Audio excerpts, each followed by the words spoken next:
Éternel Dieu, merci pour ce temps que tu nous as accordé d'écouter ta parole.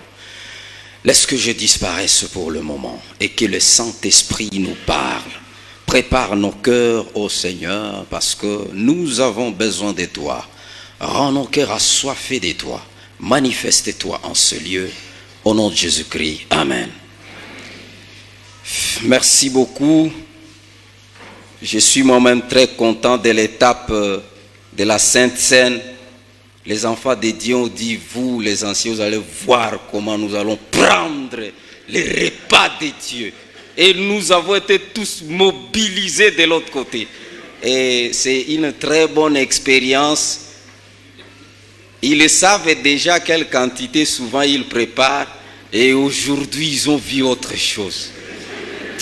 Ça, c'est très bon. Sans pourtant tarder, nous allons prendre d'abord nos textes bibliques. Nous commençons par les textes du Nouveau Testament. 1 Corinthiens chapitre 3, versets 16 et 17. 1 Corinthiens chapitre 3, versets 16 à 17. Et les textes de l'Ancien Testament se trouvent dans 1 Chronique 29, 7.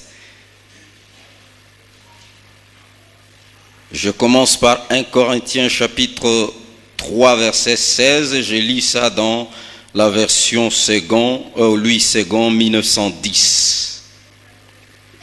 Ça dit ceci. Ne savez-vous pas que vous êtes le temple de Dieu et que l'Esprit de Dieu habite en vous? Si quelqu'un détruit les temples de Dieu, Dieu les détruira, car le temple de Dieu est saint et c'est ce que vous êtes. Amen. Prenons 1 Chronique 29, verset 7. 1 Chronique 29, verset 7 dit, « Ils donnèrent pour les services de la maison de Dieu 5000 talents d'or, 10 000 d'aric, 10 000 talents d'argent, 18 000 talents d'airain et 100 000 talents de fer. » Amen. Amen. En fait, au cours de cette semaine, nous avons été dans un séminaire depuis le dimanche passé. Et si quelqu'un vient aujourd'hui pour dire, voilà, je vais maintenant ce dimanche pour écouter les séminaires, je vous assure qu'il n'y a plus les séminaires pour le moment. C'est dire tout simplement un mot de la fin et puis nous clôturons notre séminaire de la semaine.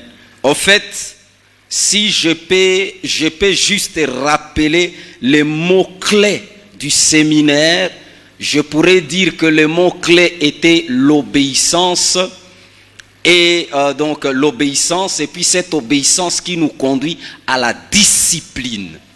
Parce que la marche avec le Seigneur, mon roi, il faut l'obéissance. En obéissant, nous devenons disciplinés. Et donc, nous voulons dire quoi en cela? Il n'y a jamais de disciples sans discipline. Si nous voulons vraiment que le Seigneur marche avec nous, qu'il nous accompagne, qu'il nous montre les chemins vers le Père, il faut rester discipliné. Et c'est comme ça qu'il a dit aux disciples qui avaient cru en lui, si vous demeurez dans ma parole, vous êtes vraiment mes disciples. Vous connaîtrez la vérité et la vérité vous affranchira. Sinon, aujourd'hui là, nous pouvons dire encore, Christ nous a montré l'obéissance lui-même.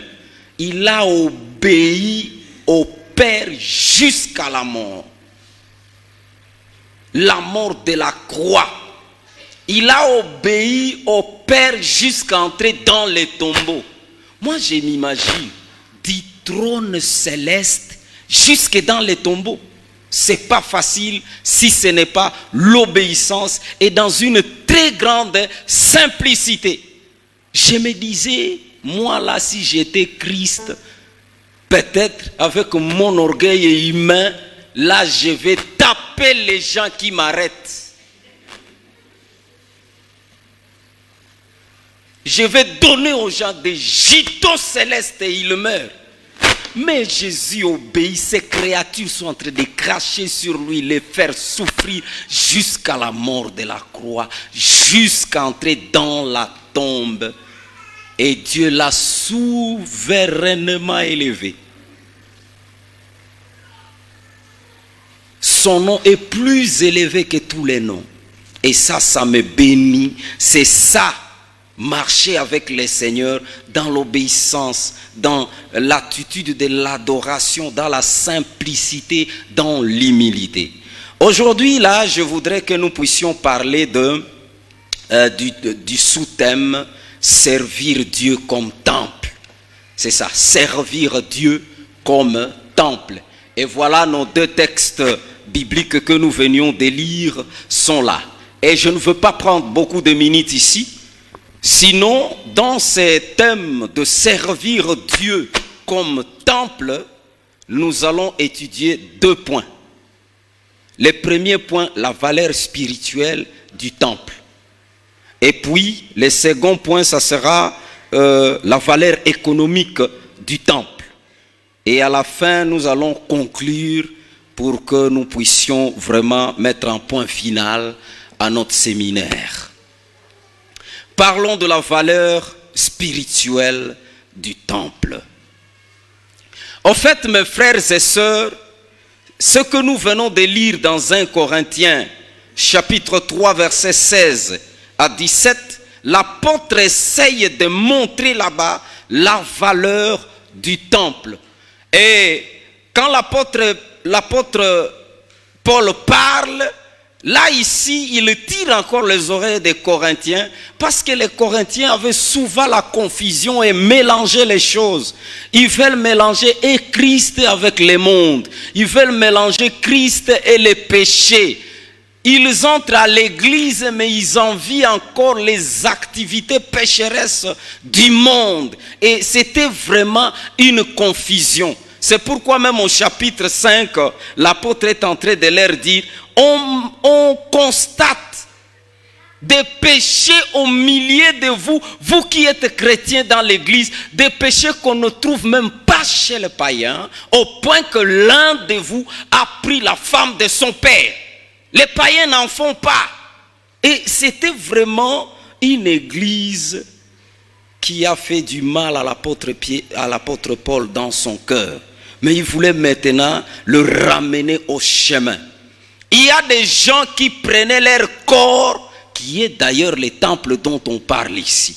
Nos corps sont les temples de Dieu. Alors, l'apôtre va rappeler que les temples, c'est quelque chose de grande valeur.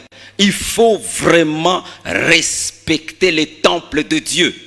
La valeur spirituelle, selon ces versets que nous venons de lire ici, le temple de Dieu, c'est quoi le temple? C'est la maison du Dieu, créateur du ciel et de la terre.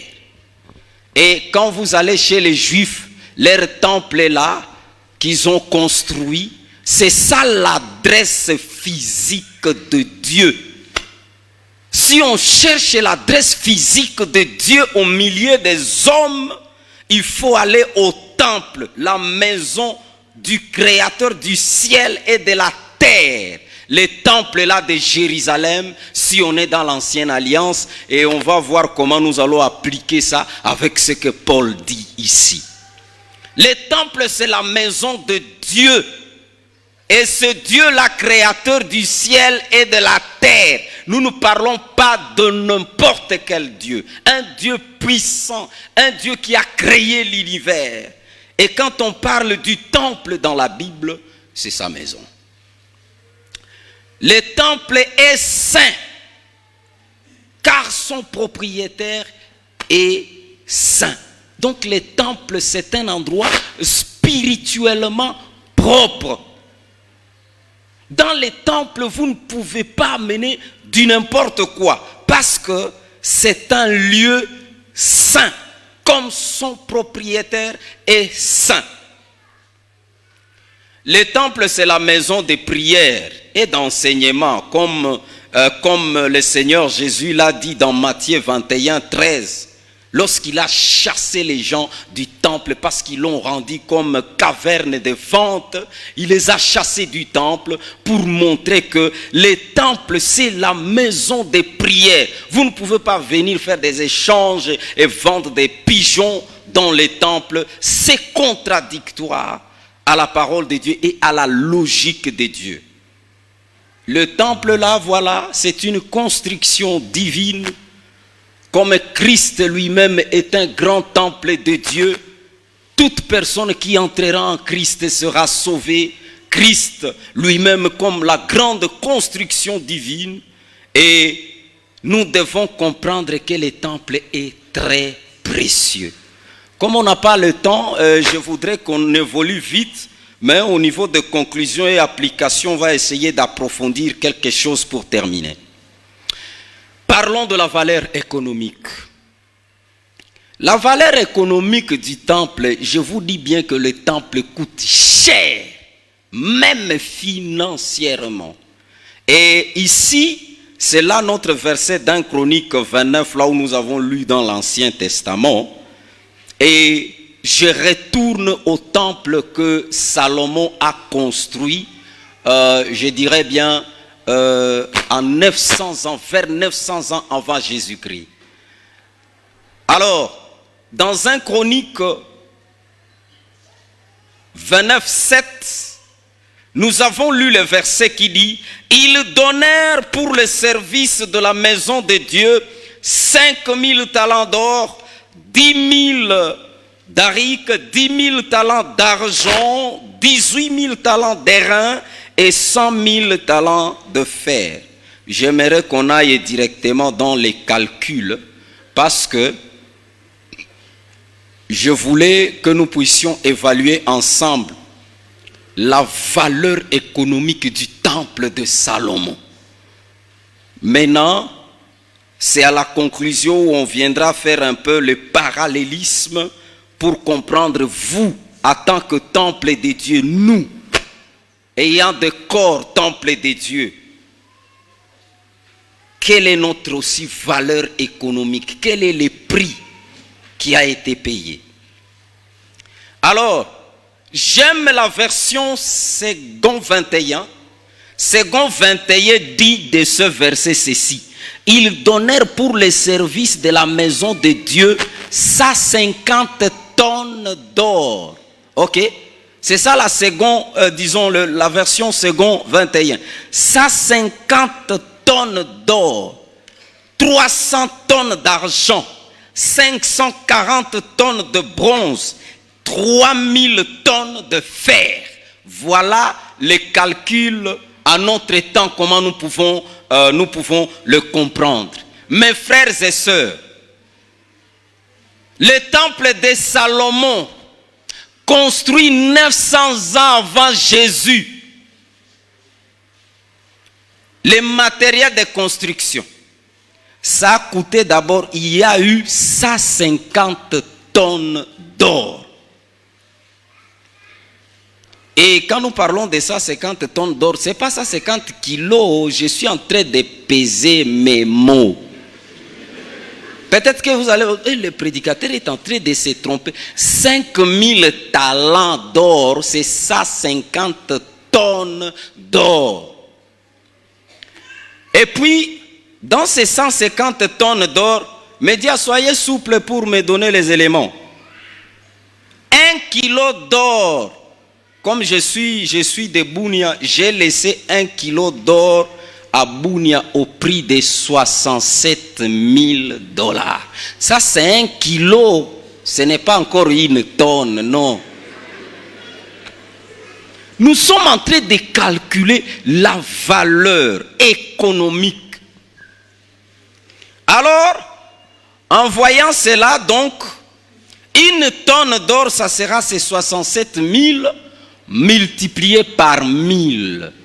Et alors, une tonne d'or coûte 67 millions de $. Aujourd'hui, si vous voulez avoir une tonne d'or, ayez 67 millions de $.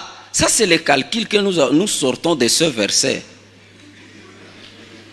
Alors, maintenant, pour 150 tonnes, il faut 67 millions multipliés par 150 tonnes qui nous donne 10 milliards 50 millions. Ça, c'est seulement l'or. Ne blaguez pas, Israël a servi Dieu. Vous là, peut-être, il peut arriver que vous critiquez les gens. Non, je donne beaucoup de mon argent là-bas. Non, mais il y a des gens qui ont donné du fonds pour servir Dieu, pour construire les temples. Et alors, nous avons 300 tonnes d'argent. Bon, on a évalué 600 000 $ la tonne et ça pouvait nous amener à 180 millions de dollars.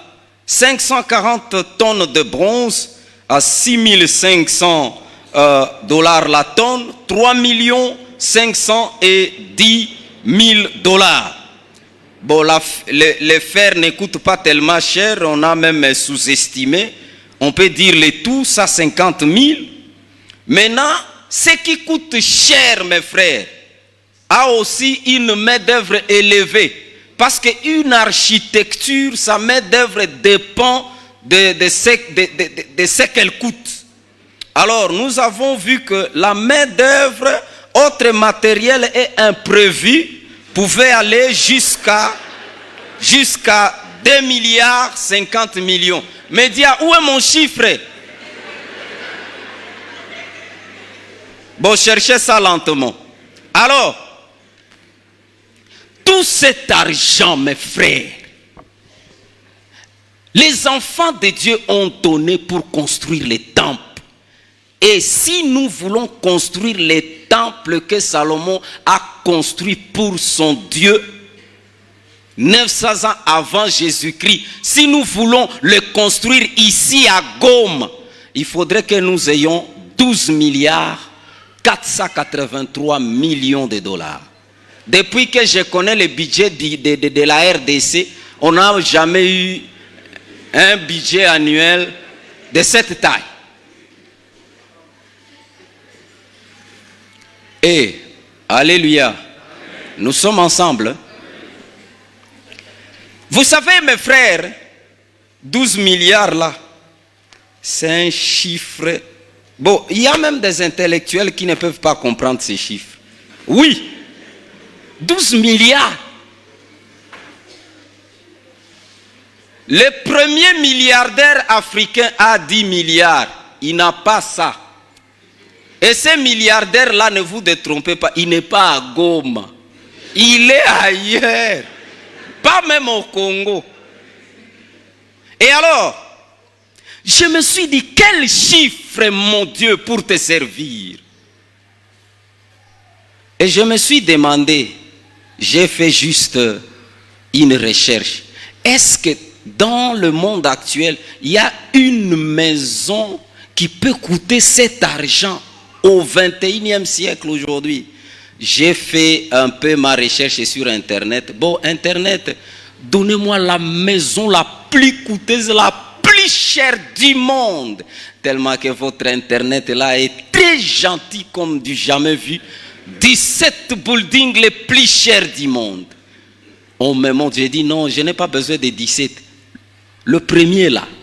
Et le premier là, nous allons voir, c'est le Marina Bay Sands. Ça se trouve en Indonésie, dans la ville de Singapour. Elle a coûté 4 milliards 800 millions. J'ai dit waouh. Donc ça n'atteint même pas la moitié de... Qu'est-ce qu'il y a eu? Et je vous dis, lorsque j'ai téléchargé le Marina Bay Sands, mes frères, un hôtel casino de très grande marque qui peut loger 2500 personnes d'une façon VIP. Quand je regarde la pelouse, je vois les installations, la position des paraboliques, les piscines. Et si on vous amenait en hélicoptère en vous fermant les yeux, On vous amène seulement dans les marines baïsendes comme ça. Vous ouvrez les yeux. Comme nous n'avons jamais été au ciel là, vous allez commencer à demander, est-ce que ici, le bureau de Jésus-Christ n'est pas quelque part? Franchement. Mais ce truc ne coûte pas la moitié du budget du temple de Dieu. Faisons un peu une compréhension du budget du temple de Dieu. Les 12 milliards 483 millions, ça signifie quoi? Comprendre ces budgets-là pour que nous puissions quand même avoir une idée. Ces budgets-là, si vous mettez ça dans une banque au compte épargne, c'est-à-dire votre argent ne paye pas le loyer de la banque. Vous y mettez seulement, vous allez commencer à venir retirer. Vous pouvez faire les retraites de 28 720 $ par jour. Chaque jour, même le dimanche. Mais pour que cet argent finisse, il faut 1000 ans. Nous avons calculé, il faut 365 000 jours.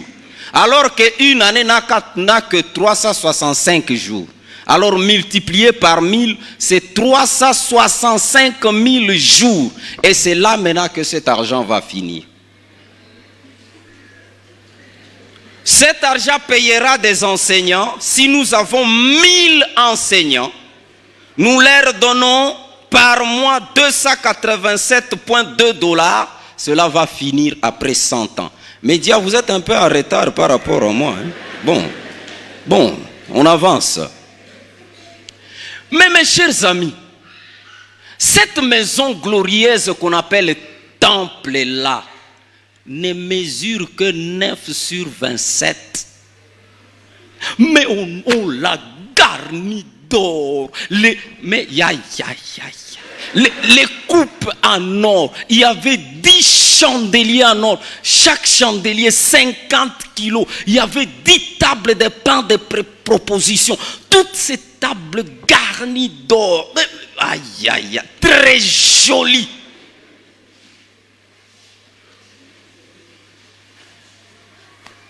Et maintenant, quand on dit 4 000 pour la mission, cet argent, c'est beaucoup. Waouh. Et nous avons compris que c'est avec raison qu'Israël est vraiment béni. Et jusqu'aujourd'hui, ils sont vraiment parmi les plus grands riches du monde. Et c'est à cause de cette bénédiction de leur père. Ils ont commencé à servir Dieu avec vaillance. Comme les David qui disaient, avec Dieu nous ferons des exploits. Ils n'ont pas de réserve pour leur Dieu. Ils les servent avec efficacité. Je disais ceci, moi je n'aimerais pas qu'on quitte ici, dans cette assemblée aujourd'hui, sans terminer 4000 de la mission. Et quand on demande un peu la construction de la maison pastorale là, les budgets c'est combien de kilos d'or?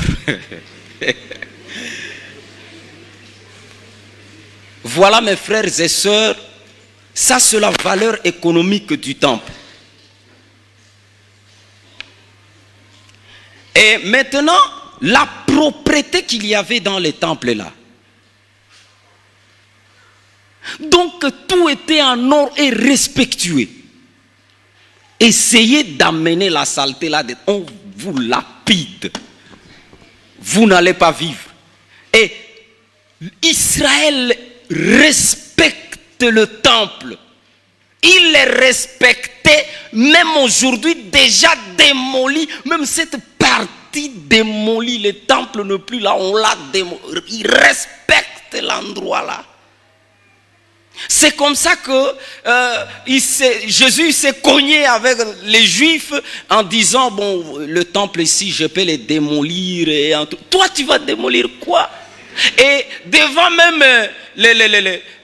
même, disons, les grands ou les chefs, On l'accusait toujours. Mais qu'est-ce qu'il a fait? Non, mais cet homme, malgré que vous voulez chercher à le justifier, il a dit qu'il va démolir les temples. Il n'a pas démoli, mais dire, ça, c'est grave. Et donc, vous voyez que les temples, économiquement même, c'est quelque chose de valeur. Vous n'allez pas y amener la saleté. Vous n'allez pas y amener...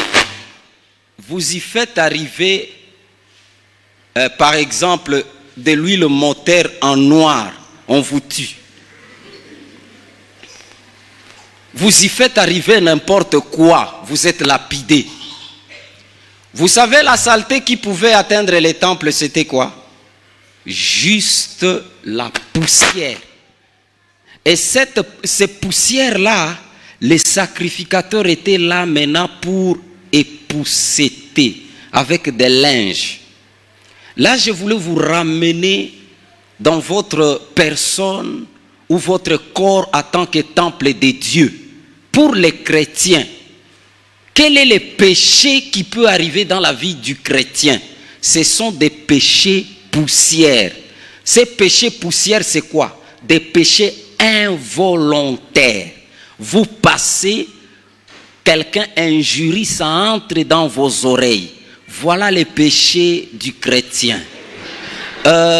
Vous, par exemple, vous passiez, vous êtes jeune garçon et une femme s'est mal assise, vos yeux comme n'ont pas de barrière, ça regarde là-bas, ça ce sont des péchés poussières. Et vous passez, vous vous sanctifiez chaque fois, dites Dieu pardonne-moi comme je suis pécheur. Les chrétiens est pécheur par les péchés poussières, pas des péchés volontaires. Comme un papa un jour à Boune, il va dire, c'est un papa qui prie dans nos églises protestantes. Il dit bon, je vais prendre les billets des CA pour aller voir ma concubine à Kinshasa. Il dit ah, payer les billets pour aller se prostituer à Kinshasa.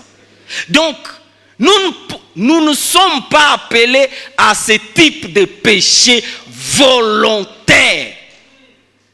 Parce que nous sommes temples de Dieu. Et chaque fois nous nous époussotons ces poussières-là dans dans l'arrangement de sanctification avec Dieu. Au fait, en conclusion, ce que je pouvais dire, nous comme temple de Dieu, nous sommes très chers que le temple de Salomon. Pourquoi? Le temple de Salomon a coûté 12 milliards 480 tonnes là-bas. Mais vous, selon 1 Pierre 1,18, ce n'est pas par des choses périssables. Non, j'aimerais lire ce texte. 1 Pierre 1,18. Dans 1 Pierre 1,18, ça nous dit ceci. 1 Pierre 1,18. Sachant que ce n'est pas par des choses périssables, par de l'argent ou de l'or qu'on a utilisé pour le temple de Salomon, que vous avez été rachetés de la vaine manière de vivre que vous avez hérité de vos pères, mais par le sang précieux de Christ, comme d'un agneau sans défaut et sans tache. Est-ce que quelqu'un peut avoir les moyens d'acheter le sang de Dieu? Où est-ce qu'il trouvera l'argent?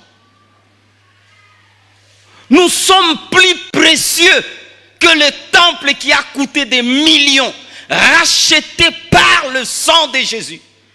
C'est pourquoi nous devons être disciplinés. Nous devons être obéissants parce que Dieu habite en nous. Pour le moment, l'adresse physique de Dieu, c'est vous. Un voisin souffre avec des problèmes là-bas. Il ne doit que venir chez vous. Vous avez Dieu. Je viens consulter Dieu à partir de vous parce que l'Esprit de Dieu habite en vous. Et donc, mes frères et sœurs, nous devons être modèles. Nous éloigner de toute vaine manière de vivre. Nous devons être vraiment exemplaires. C'est-à-dire, par rapport à la mission, nous devons prêcher par la conduite. Même sans parler d'un verset.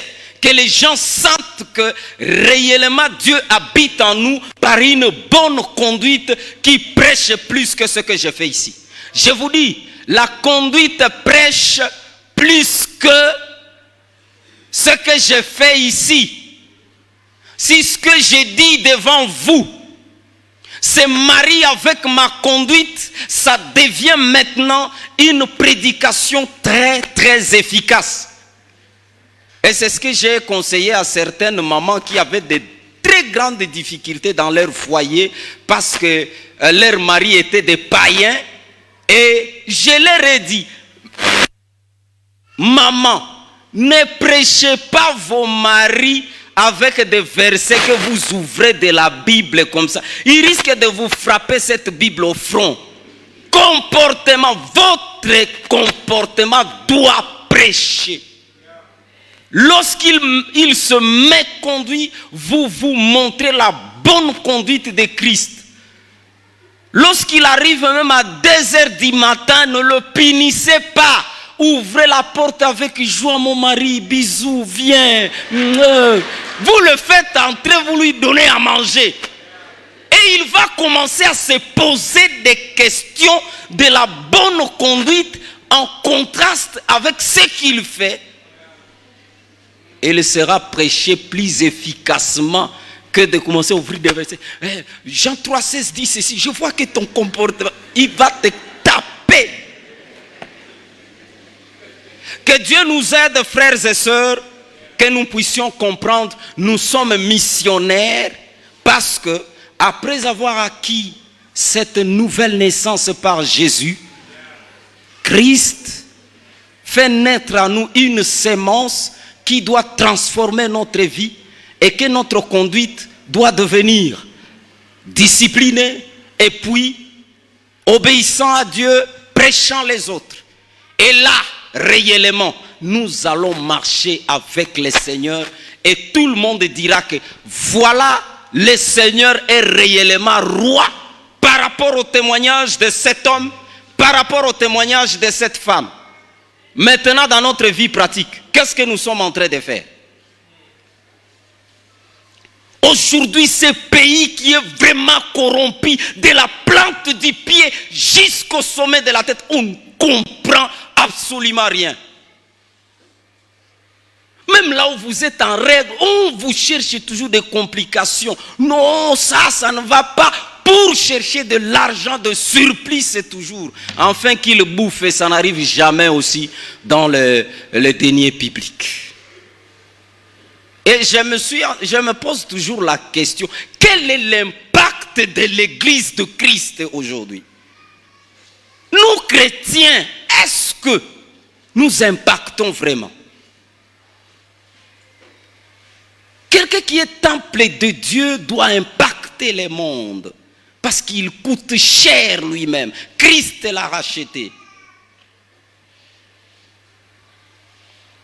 Alors, la question à se poser, est-ce que je me respecte réellement comme temple de Dieu? Est-ce que je prêche par ma conduite? Est-ce que je témoigne Christ par mes actes? Si oui, que Dieu soit loué.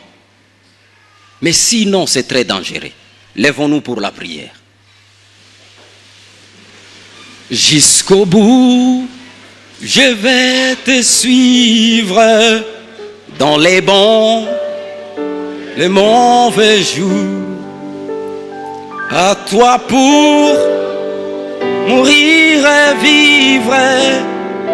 À toi je pour toujours. Prie pour toi-même, mon frère, ma soeur. Dis à Dieu, Dieu, aide-moi, que tu habites réellement en moi. Que je sois ton temple dans ma conduite, dans ma façon de faire. Allons dans la prière. Mon Dieu, mon roi, j'ai besoin de toi.